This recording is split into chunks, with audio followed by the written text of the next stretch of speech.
Hello, welcome to another episode of Monday Morning Gospel Moment. Glad you're here.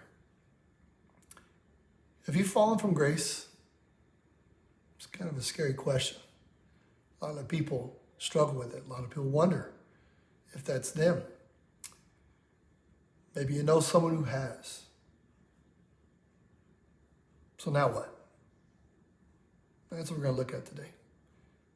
What does falling from grace mean? And what do we do next? The majority of Christendom will say something like, you fall from grace, so I better get right, you better get right, or they better get right with God. Because we see falling from grace, we see that as we have failed and we have disappointed. So the answer is to get right with God. And worse, if the individual has a position of any kind of authority within Christianity, be it a pastor, a worship leader, a Sunday school teacher, counselor, anyone who's kind of in charge or in leadership, on the pedestal. We put people up on those pedestals.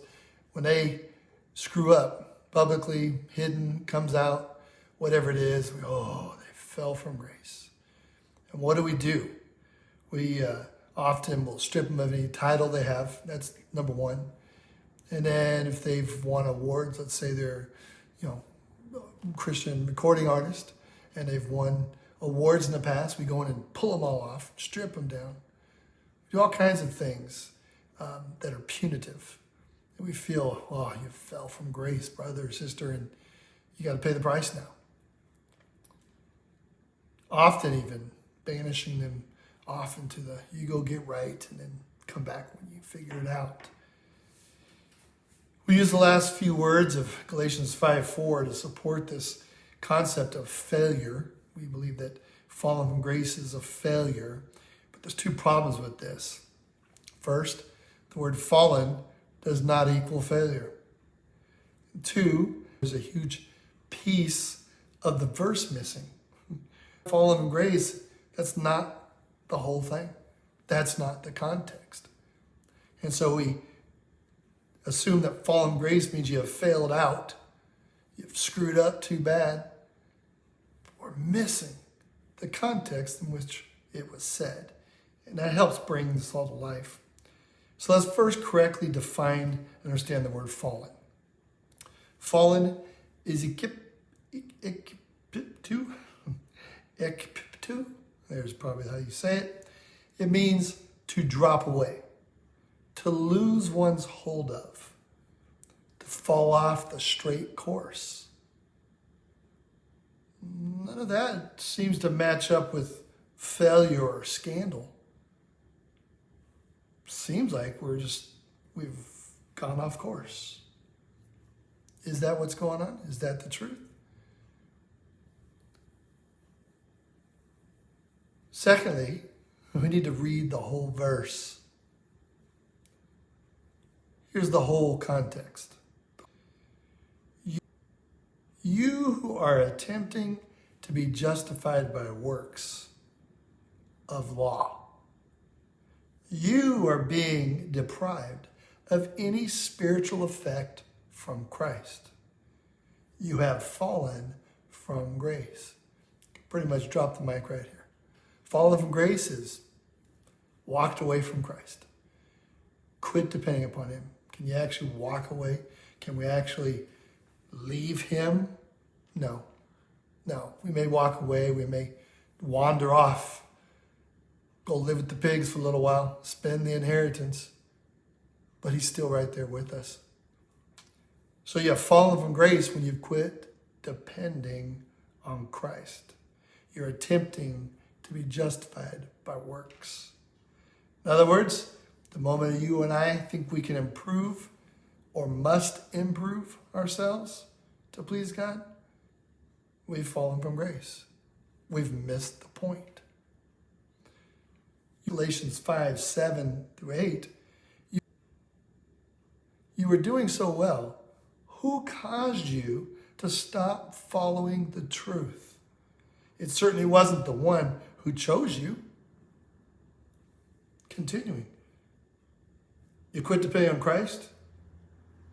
You fell off the course? Who caused you to stop following truth? This is what Paul's talking about. Billy Graham's grandson, probably going to murder the, I really don't know how to totally say his name, but Tolian Chifidjian,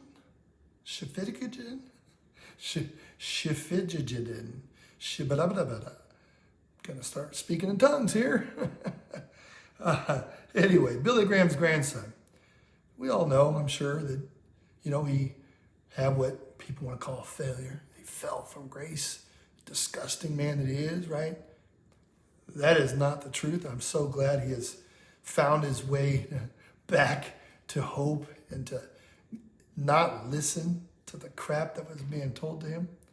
But he says this: it often seems that the good news of God's grace has been tragically hijacked by an oppressive religious moralism that is all about rules, and more rules. Doing more, trying harder, self-help, getting better, and fixing ourselves, our kids, our spouses, our friends, our enemies, our culture, our world. Christianity is perceived as being a vehicle for good behavior and clean living, and the judgments that result from them, rather than the only recourse for those who have failed over and over and over again. Rather than the only recourse. What does he mean by that? The church, we're good at shooting our own. We take them out to the firing squad and we get rid of them, instead of being a place to find hope again, a place of restoration. Failed to be the only recourse. Listen, Christians, when someone we know, love, someone we see in authority, someone next door has a moment of insanity, a moment where they're disoriented, understanding who they are, takes them down a path, a course of destruction,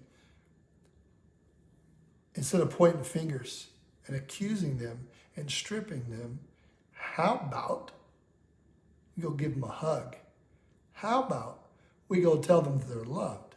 How about we work at restoring? That's the call of the gospel. Now for some more good news. God is still for you even if you believe you have fallen away. Even if you've been told you fell from grace. God is still for you. He's not mad at you. Hasn't turned his back. Hasn't rejected you. Hasn't kicked you out of the family. If anybody's trying to do any of those things, it isn't God, it's man. It's religion. Unfortunately, it's often the church. That very place that should be our place of recourse, our place of refuge. If you've believed the lie of self-improvement Christianity, stop. That's just it. Stop. Cling on to grace. Grab hold of Jesus and carry on. That's it for today. Bless you. Go have a good week. Cheers.